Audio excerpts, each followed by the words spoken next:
So the first story I want to tell you has to do with sliced bread. So there's this saying, this old cliche saying that I'm sure all of you have heard before. You often hear it in infomercials, you hear it when people are trying to pitch an idea and they're trying to make a joke. They'll say, it's the greatest thing since sliced bread. Now what most of you don't know is why that phrase means anything at all. Because almost everyone here probably was born after the time that sliced bread was invented. So I'm going to tell you that story. The story has to do with this guy, Otto Rohwedder.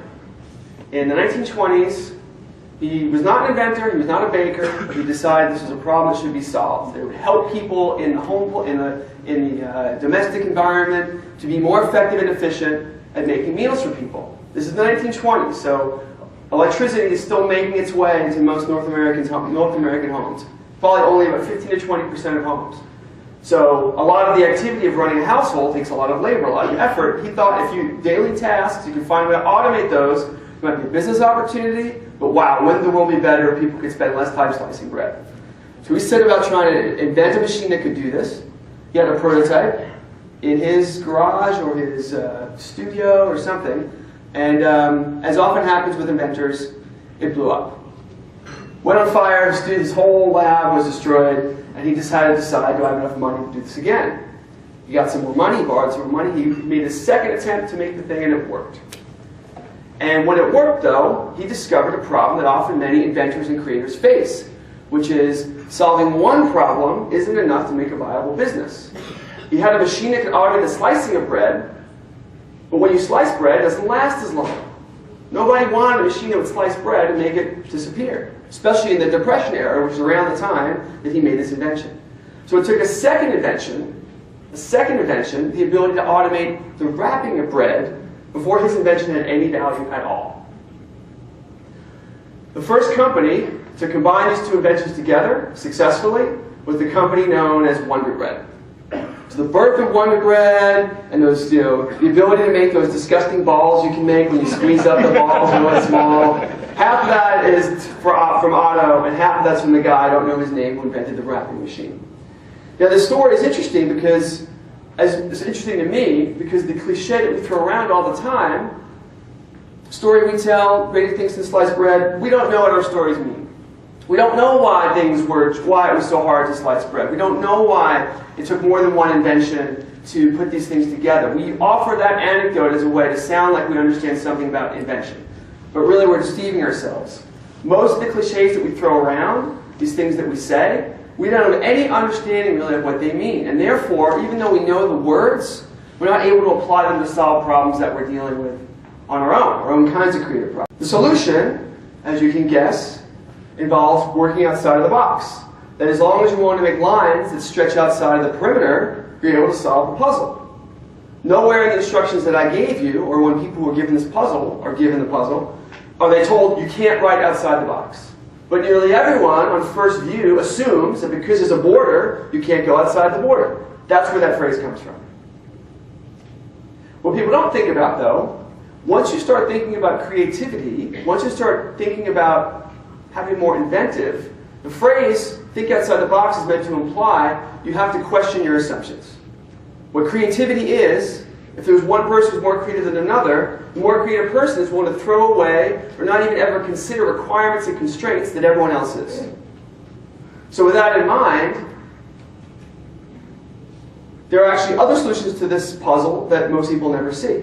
So there's this one, which is to say if you make really long lines, you can do it in 3. And then you can go further, of course. You can say, well, if you start breaking through your constraints, you can do it in 1. Really fat pen. I didn't say it had to be a thin marker, right? Then you can go even further. You go, so wait a second, if it's on a piece of paper, can't I fold up the paper and make it so there's just one dot, put a dot on it? Didn't I go through all the circles then? Absolutely. So the phrase think outside of the box, people say, you gotta think outside the box, man. It's usually said by people who probably will never think outside the box. They will never be creative. And that's their only thing they can say to make it seem or sound like they know anything about invention or discovery or creativity at all. Interviewed lots of people.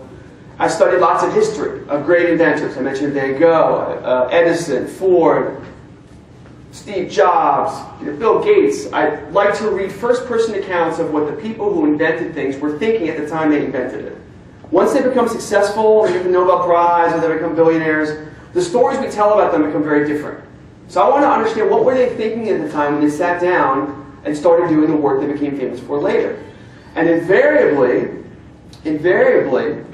words that we use in the business world, words that we use in the tech sector, all this jargon we're very fond of, radical, breakthrough, game changing, all that stuff, you won't find those words being used. They don't use them. They don't need them. They use much simpler words. Words like problem, solution, prototype, experiment. Though prototype and experiment are amazingly powerful words because they suggest that you don't know everything. The word experiment itself suggests you don't know everything. You have to do an experiment so you can learn something so that maybe you'll get a little bit more insight for the next experiment you get closer to solving the problem. So whenever I'm invited to go somewhere, I'm invited to a company, to give a lecture or to give a workshop or to consult on something, the first thing I do when I'm in a meeting is I open my ears and I listen for these words. And almost consistently, almost every time, the more often these words are used, the less likely any kind of creative thinking or innovation is happening at all. So the first recommendation for you, if I've been boring you with these stories of bread and Van Gogh and all this stuff, the first recommendation for you is next time you're in a meeting at your company or workplace, or the people who you're partnering with to try to start a new company or whatever, listen for these words. And whenever you hear these words, ask a simple question. What do you mean by innovation? What do you mean by breakthrough? Like, breakthrough literally means to break through something. You said, we have a breakthrough idea. Well, what are you breaking through? Do you really want to do that? Should it be broken? Shouldn't you make something better? Shouldn't you help a customer in some way? How are you going to prototype how are you going to verify that your thing is so much better that it's radical?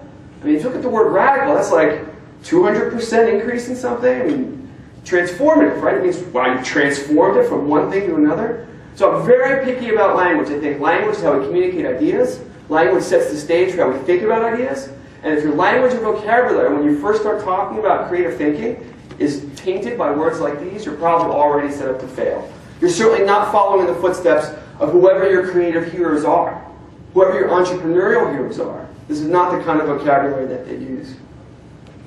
Whenever people force me to come up with a definition for the word, they say, yeah, it's great, but sometimes we have to use the word, Scott, so what should we use it for? The best possible definition is this: significant positive change. Significant positive change.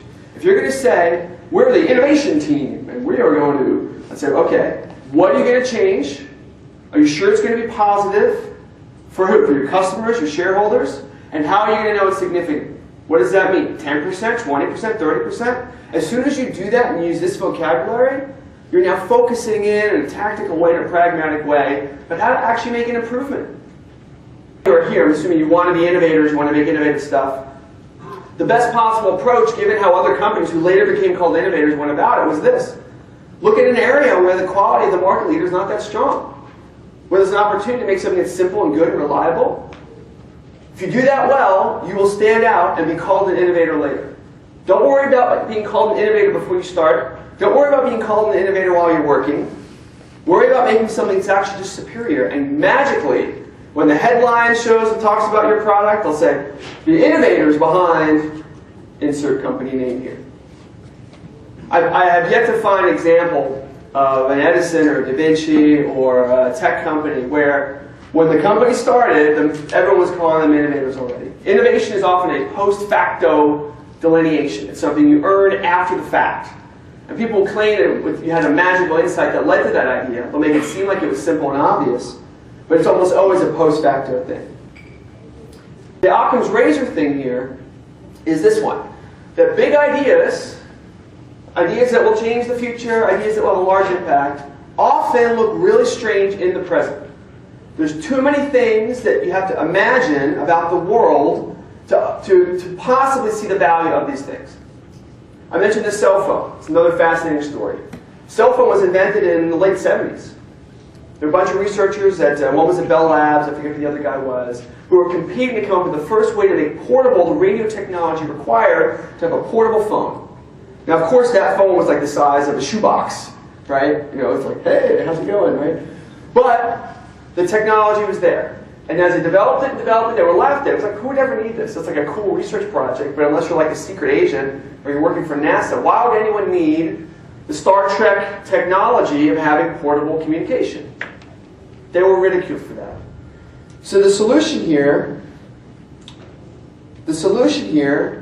is the simplest way, Occam's razor, the simplest way to be more creative, the simplest way to be open to more inventive ideas is to recognize that some of the most creative ideas that are around you right now are the ones you think are weird. If you are willing to simply shut down a proposal or an idea purely because it has a weird element to it, then you are likely to discover or allow these ideas to develop enough such that they can never pay off. There are other stories too. I mentioned the cell phone. Google was made fun of when they first started. Who needs a search engine? They were told that the quality of search engine results is irrelevant. They were also told there's no money in search. There's no money in search. In 1998, that was true.